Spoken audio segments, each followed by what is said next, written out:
Welcome to Those Are the Girls with Mallory and Friends, the podcast where we explore life, career, relationships, and pop culture through a Christian conservative perspective.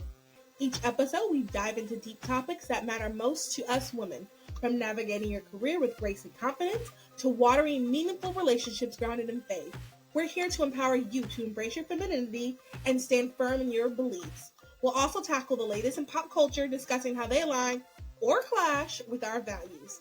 Let's uncover the truth and encourage each other to live boldly and authentically. So whether you're at home or on your commute, get ready for some fabulous conversations. Grab your teacup, pour yourself some tea.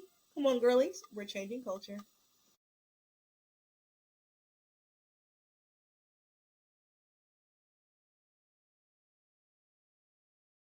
Escapism, anyone? Okay, you were listening to an episode that I should have recorded probably like 2 weeks ago.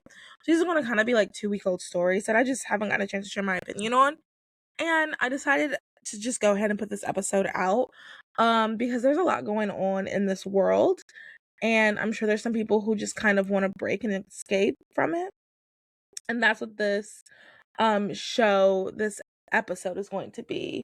Just kind of an escape from some of these tough headlines and stories, and everybody's talking about it, and I'm sure, like, as humans, I'm sure we need a break from some of this.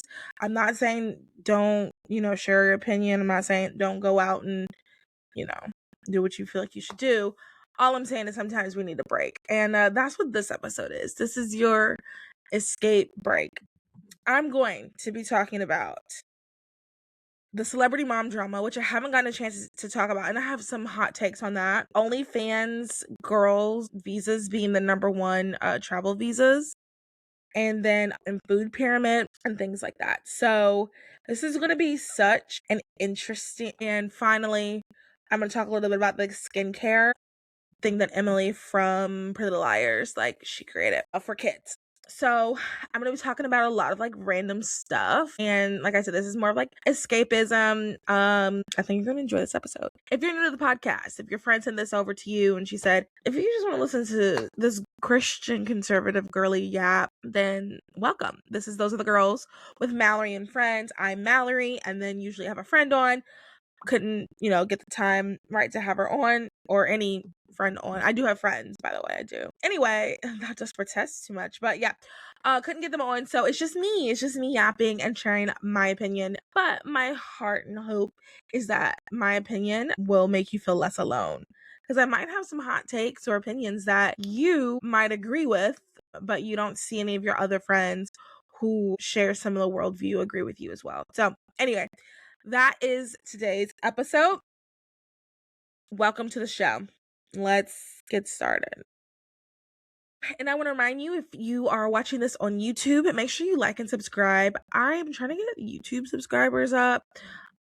Just trying, some new things. Really, the purpose of this podcast is just to be like a podcast to escape, enjoy, learn, grow, educate for girls who think similarly to me and feel as if they are alone. And that's truly like what this podcast is. And I just hope that through the growth, I am finding those girls so you feel less alone. And when we do our community events, you'll feel less alone as well. This is really about community. So this podcast is really, it's my podcast, but it's really just like all of us. So make sure you share this. I'm trying to grow the community too, because I also want people to make friends with each other through listening to the podcast or through some of the community pop-up events that I'm going to be doing this year. Like, I want people to find your friends and just remember, like, in this world, that how we're not alone, and like really the dignity of each other. Anyway, but before we get started, I want to talk about the first sponsor, which is the Pink Rose, which is my jewelry store. All the pieces I'm wearing are from the Pink Rose. It is tarnish-free, hypoallergenic pieces, and they're available at shopthepinkrose.com, and you can use the code OTHERGIRLS10 to get 10% off. All right, here we go. So the first topic, so this is from people.com. Why did Ashley Tisdale leave her mom group? Everything she said about the toxic friendships she left behind. Ashley Tisdale's blog post titled "You're Allowed to Leave Your Mom Friend Group" went viral in December 2025.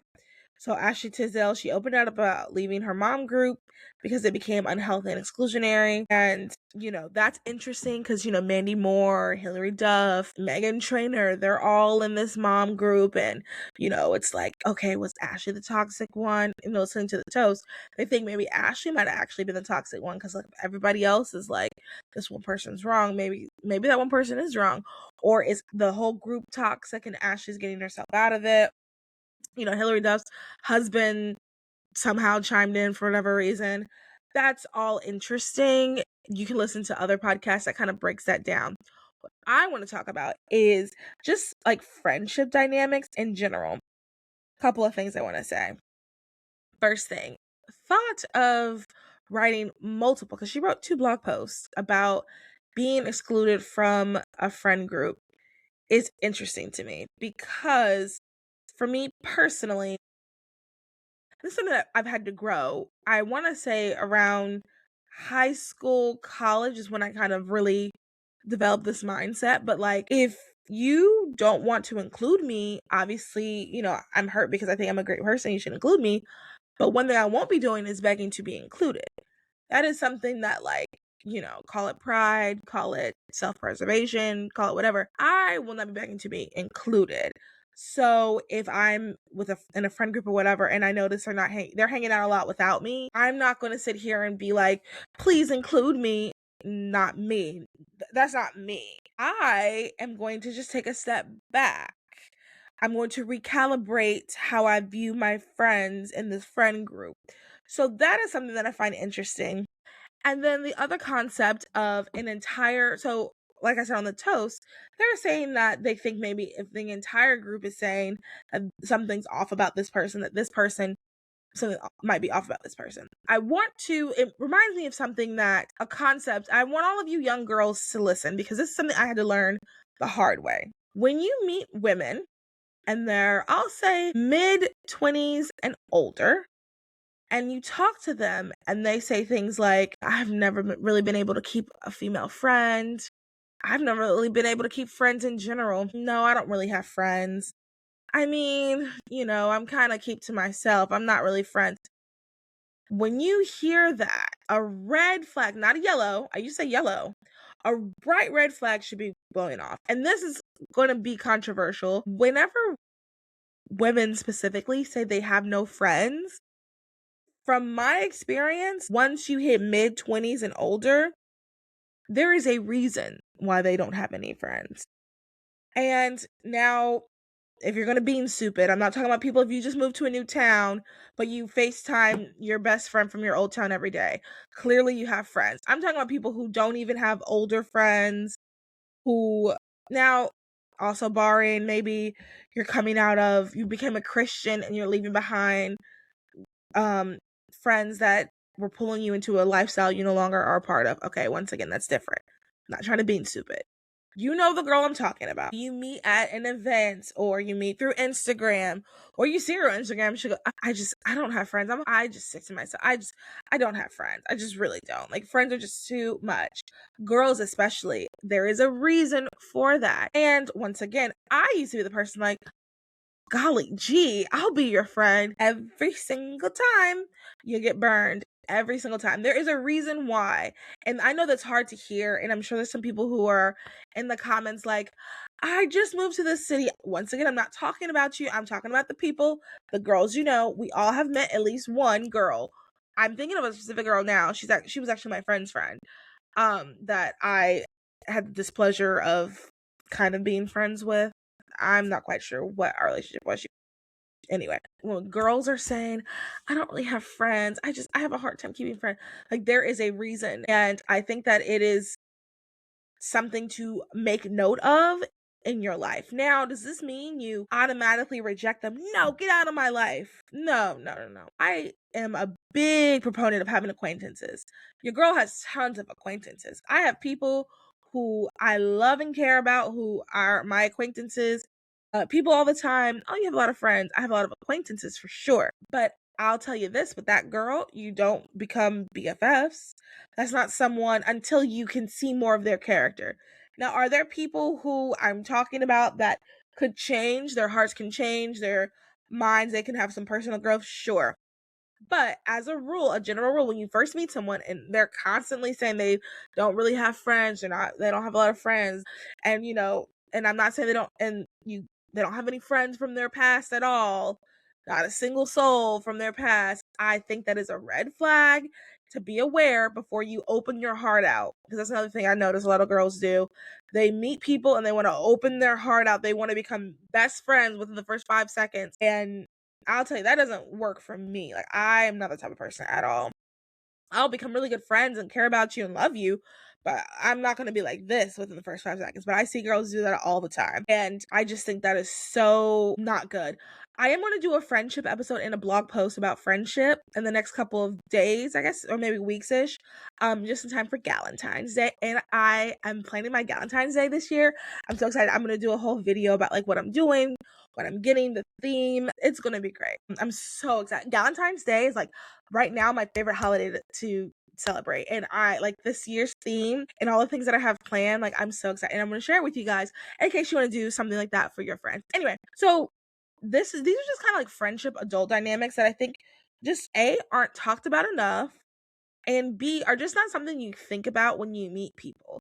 I'm really big on like getting to know people and like walking them in and being open to friendships with anyone. I really think you can kind of be friends with anyone, but I do think there has to be this boundary. And I think that I see a lot of times, and I don't know if this is what happened in this group, but I do see a lot of times with some of my other friends when they're telling me about situations and, asking for wisdom or just, venting, I see a huge problem with people wanting to be super, super close and like bare your soul out. And, you guys are holding hands, skipping on the beach within meeting someone within like the first like 3 to 6 months. And I'm sorry, that just doesn't happen. And that's not healthy. I really don't think that's healthy. And I think that a lot of times that is what causes these breakdowns in friend groups. Another thing is coming into friend groups. I think coming into friend groups is really hard. If there's already an established friend group, sometimes it is hard to come into a friend group. I think it is and I think that like once again, we don't know the dynamic. I'm just trying to think of like some dynamics in friend groups with Ashley Tisdale and all of these ladies. I think that coming into a friend group sometimes can be difficult too because people already have these established relationships. But you have to remember that relationships, establishment, all that stuff grows. You can grow your friendship. And also, I think not taking so many things personally, I think that's another thing that I have grown. So 2 things I'll say like that I have grown when it comes to friendships. It's number 1, like I mentioned earlier, just not becoming best friends and thinking everyone is your BFF right away. I just think that is so like dangerous. I think that that's the quickest way to get your heart broken. That is how people can do stuff and hang out and X, Y, and Z can happen. And then, you're at home crying when turns out that person didn't even see you on that same level because you guys don't really know each other. So I think that is like, it just manage your expectations on that. And then number 2 is not taking everything personally. I realize in one of my friend groups, I'm really close with some of the girls in my friend group.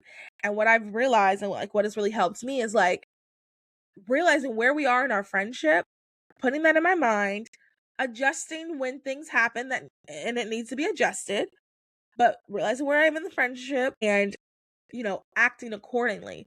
So when XYZ happens, I know that this person loves me and cares about me, and maybe I'm taking it personally because it's something that I'm doing wrong, as opposed to like this person is intentionally trying to hurt me.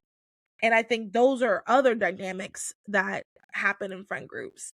I also think like when you do decide to get super personal and you guys are frolicking on the beach, because that's just what I think of when I think of like really close friends, frolicking on the beach and you guys are doing all this stuff. I think when you really start to get that personal, really start to get to know people, sometimes you realize you don't really like who that person is and you don't know how to back out of it. Sorry, that kind of happens sometimes too. And you're not going to be best friends with everyone. And that's how I'm going to end this segment. You're not going to be best friends with everyone, and that is okay. I think that's another issue that I see a lot of times in female friendships. People want to be best friends with everyone, and you're just not. Some personalities get along better than others. I will say this. I am one of those girlies. And this is going to sound You know, it doesn't sound bad because this is my personality. I don't mind being the center of attention. Like, I do like to talk. I do like to tell a story. I have a bold, loud personality. There are other girls with bold, loud personalities that when we're in friendship groups together, I kind of like take a step back because, like, another thing about me, I'm not going to fight for the attention. If I notice you really, really want the attention, you got it, girl. So, like, people who are like really like that, I don't really mesh well with. When I think about it, like, a lot of my close friends are introverts and kind of, yeah, I'll just say it like that. They're kind of introverted and we just get along better that way. So, I think that's just something that you also have to recognize and realize that sometimes you're just not going to be BFS with everyone, and that is okay. You still treat them with respect and dignity. You can still have fun with them. There's people who I have had to hang out with that I genuinely was like, I would never, outside of this scenario, there is no world I would hang out with you. You are my friend's friend, not my friend. And I've had a great time. Would I call them up? No. But I've still had a great time. I think that that's just something that we have to realize. And once you find your people who you are really close with, I think that is also a big thing. Last thing I'm gonna say, that's also a big thing that I see. People who I feel like haven't found like people who they're really close with, I feel like they're always kind of like starving for friendship. And sometimes they like, that's where a lot of also the drama can come in. That's when they can kind of be get offended or offend, and like the friendship becomes something else different because they want the people that they're really close with. So once you find those people, even if they don't live in your town, it's okay. It's okay. But once you find those people, hold on to them and like make sure that and nurture that. You really have to nurture that. Okay. I'll do even more about friendship in a couple of weeks. What is this? February or January? So in January. Okay, there are some technical difficulties, but we're back. Yeah, okay. Actually, it's kind of perfect because now we're on to the next story. So the next story is brought to you by the New York Post. OnlyFans models and social media influencers are claiming half of the coveted U.S. visas meant for movie stars. A shocking number of U.S. visas reserved for artists of extraordinary ability are going to scantily clad OnlyFans creators and other social media influencers. It was once used to allow John Lennon to stay in the country, but now is being used for the likes of pop house stars who came to the U.S. to make adult content. Over half of the clients seeking the coveted O-B visa in recent years are either performers on the pornographic platform or some other kind of online influencer. Top immigration lawyer says. So, listen to this podcast for any time, any length of time, you know, we are fervently against pornography. Once we abolish abortion, we're abolishing porn. Honestly, I'd like to abolish it in conjunction, but if you know of any abolish porn rallies, I'd love to attend. I think this is interesting, and I think this is, once again, a cultural moment. I think this is something I really haven't heard any other conservatives or mainstream people talking about. I heard this on Breaking Points, I believe, is when I first heard it, and I think that this is something to discuss. So let's talk a little bit about what I mean by a cultural moment. I think that, you know, previously pornography and being a prostitute, things like that, sex worker, however you want to, whatever you want to call it, those things were to be shameful. Those were things that rightfully so. Those are shameful acts to commit. Now, are there people who do it because they feel as if that's the only option they have? Sure. It's still shameful. But now it is considered, according to the people who are able to come over, an extraordinary ability. And I think this is something that we just have to grapple with when it comes to culture and, at the end of the day, capitalism. Is that this is what that breeds. This is, you know, people, OnlyFans is very popular. I mean, it brings in lots of money. The reason why they're having them come over is because they will be able to pay taxes and they'll be able to, you know, give back to the government. And this, as the saying goes, sex sells. But is this a net positive for our country as a whole? Absolutely not. The least amount, Now, I want to say this. If you listen to any of these red pill people, they're going to tell you that OnlyFans, you go on a date and with 10 girls and 9 of them have OnlyFans. Okay, that's not true. OnlyFans is not invading. OnlyFans creators are not invading our country.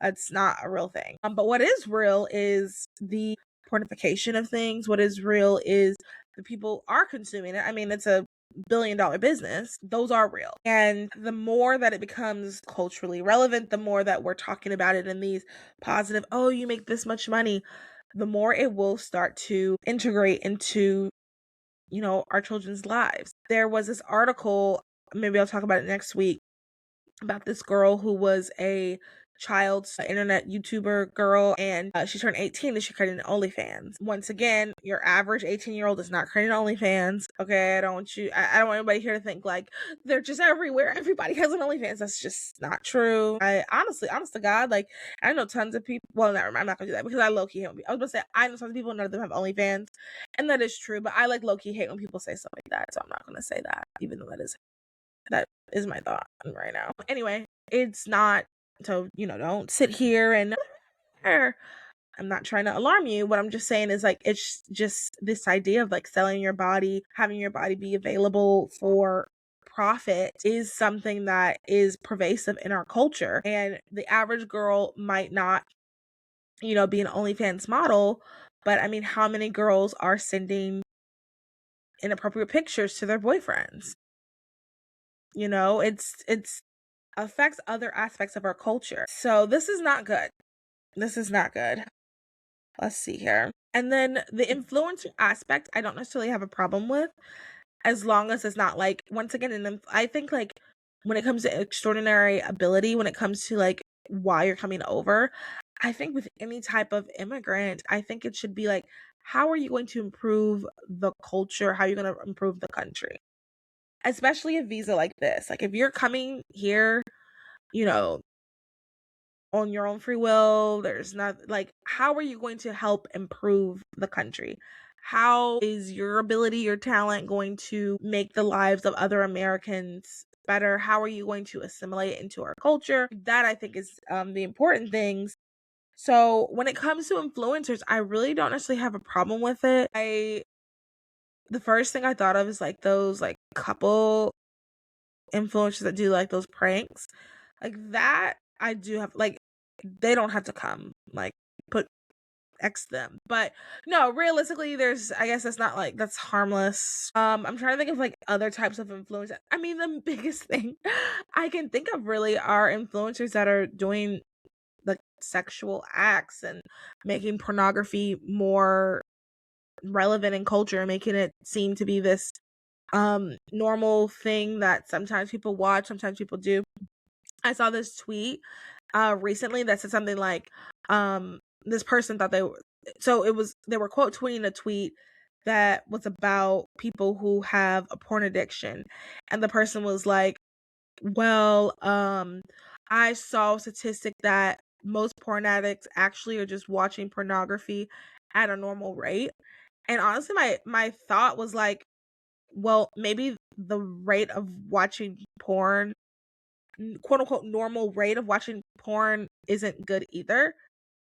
Has that never like crossed their mind? Probably not, because you know, right now where we're at, the culture moment we're in, like porn's like no big deal. Like, yeah, porn's a thing. So yeah, that's just something to think about. Next story. I'm gonna skip the skincare story because I have some friends that are like into skincare and I really want their opinion on it. They just need to actually, you know, sit down and record with me. So if you're listening and you follow Melanie Salazar on Instagram, maybe comment or DM her and tell her to set up a time to record with me her opinion on what the Shay Mitchell skincare line. What's going on with that? I really, really, really want her to share her opinion because she's really into skincare and all that stuff. So it's Melanie Salazara.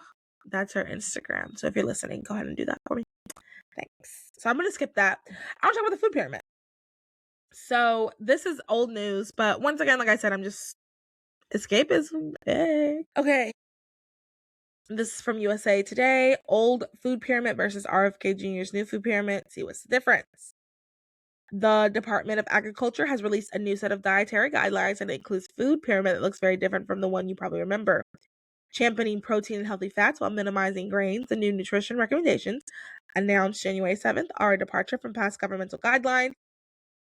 In fact, the accompanying food pyramid visual is near complete inverse of what it once was, both visually and in terms of content. There is a new emphasis on whole foods, protein, dairy, and fewer processed foods. Yeah. So cool. I think that as someone who grew up chubby, I think that this is good. I think that I'm going to do a separate episode about like that and like health and my health journey, blah, blah, blah. But I think this is good that they're trying to focus more on protein. That is what I've been told since I've been trying to lose weight forever, is that a concentration on protein in the food pyramid just has not been good. And I think that, you know, these are things that are moving in the right direction, getting rid of less processed foods. You know, the reality is the next thing should be like helping financially. I know that there are people who are like, you can make it all work. It doesn't have to be expensive, and sure, I think that's possible for some people, but the expense aspect is difficult for a lot of people. And I think, you know, working on getting these whole foods, getting the prices down, I think is really important. It should be the next step. And just making sure, you know, getting the information out there of what is good for our bodies and getting rid of the processed sugar in some of these foods. I think a part of the problem that our generation and subsequently our kids are facing is just not being educated. I think we just really weren't educated on like what was good for us. And then obviously things have changed, but not knowing that. So in general, like you don't know what you don't know. You don't know that X, Y, and Z is good for you if you don't know. And also listening to our bodies. I think that sometimes this is what I've learned in like weight loss stuff. I'll tell the story all the time. The whole vegan thing. One of my friends lost 20 pounds in 1 month when she went vegan. I tried the exact same thing she did, didn't lose an ounce. And her body responded much better to the vegan diet than mine did. So does that mean I keep trying to be vegan? No, it means I try to figure out what works for me. I don't listen to what works for someone else. I think that knowing that along with these guidelines pushes you in the right direction, because everybody's personal weight and what their body responds to is going to be different. I mean, that's the biggest thing I've learned in this whole weight loss thing since 3rd grade, is that everybody's going to give you opinions and thoughts and like what works for them, what didn't work for them. But like your body might respond differently because of a myriad of factors. And you just got to figure out like what it is that you are supposed to do for your body. So I think it's cool. I'm excited to see what's going on. Like I'm excited to see like what is going to happen next with this Maha movement with RFK Jr. and like what he's going to do with this and helping with the sugar and like some of the cereal and XYZ. I don't really keep up with that because like I said, like I'm on a weight loss journey. So like the last thing I'm like caring about right now is like call your senator to make sure that milk is free or whatever it is they have going on. And no shade to them. I'm just saying like that's not going to help me. So like I need to focus on like what I need to do. Eventually I will care more about that. And you know, people who are like who don't do like the EMFs, stuff like that. I do to an extent. If you listen to last episode before this, Ileana, I am working on a lot of that. But like some of the things that I see in some Facebook groups I'm in, not implementing, because that's not going to make a difference in my life, and I'm just not doing it. At the end of the day, like I need to lose weight, so like that's really what I focus on. I think that's just another side note. I think like once you get to a certain weight, you deciding to not wear your AirPods is not going to make the difference that you think it will, as opposed to someone who already is at a healthy weight and is just trying to be better, you know? And that's just another hot take. I think like sometimes people try, like there's a lot of people on the internet who try to give advice, and there's nothing wrong with that. I think it's good and healthy and important. But like personally, if you haven't needed to lose like over 100 pounds, you're not going to fully understand my journey and my struggle. So I'm going to take everything you say with even less of a grain of salt than I would someone who did. Anybody online that you talk to, you should take everything in their mouth with a grain of salt. But I'm going to take it even less because what I'm struggling with, you might not understand as well as what I'm struggling with. You might not have the tools that are needed to help me. For example, the intuitive eating thing, eat until you're full. Sorry, if you're 100 plus pounds, that does not work for you. You need to be intentional with your meal prepping, and sometimes you're going to be a little hungry. And I heard someone say that on TikTok, which also goes to something else I'm going to say in another episode about a male TikTok advice versus female TikTok advice for weight loss. So different. But that is something I heard someone say on TikTok, he helps people with weight. He said sometimes you're going to be hungry and that's okay. I don't know why that just clicked to me. Okay, if I'm hungry, it's okay. It's not. Now, once again, this is for me. I have over 100 pounds to lose. This is for me. If you are someone who struggles with, restricting yourself or other things like that, then this advice doesn't apply to you. But for someone like me who has over 100 pounds to lose, sometimes I'm going to be hungry and I need to be okay with that. I need to let my stomach be hungry. But, in this intuitive, girls who maybe need to lose 10 pounds and not saying it derogatory, I'm jealous of you if you just need to lose 10 pounds. They talk about this thing where you just kind of eat until you feel full and then maybe you might eat again later. That doesn't work. That's not for you. That's not for me. It's not for me. So anyway, I don't know how I got on that tangent, but that is something that I've been thinking about. That's another one of my hot takes. You got 100 pounds or more to lose. Sometimes you're going to be hungry. Sometimes you are. Yeah. Okay, I guess that's it. Like I said, this is Escapism short episode. I hope you enjoyed it. And if you did, come back. I have a couple other episodes. I have tons more episodes in my head, but a couple I'm thinking of right now that are going to be good. I'm going to also do a recap, kind of explaining about how March for Life was and some thoughts that I've had about the pro-life movement, where we're going, anti-abortion, abolitionism, all that stuff. I'll be doing an episode on that. I'll be recording that this weekend, so look out for that. But in the meantime, check out some of the previous episodes. I have some good ones. I have some really good ones. Yeah. So if you enjoyed it, make sure you rate, review, subscribe, and all of that. And then have a good day, night, evening, however, wherever you're listening. Bye.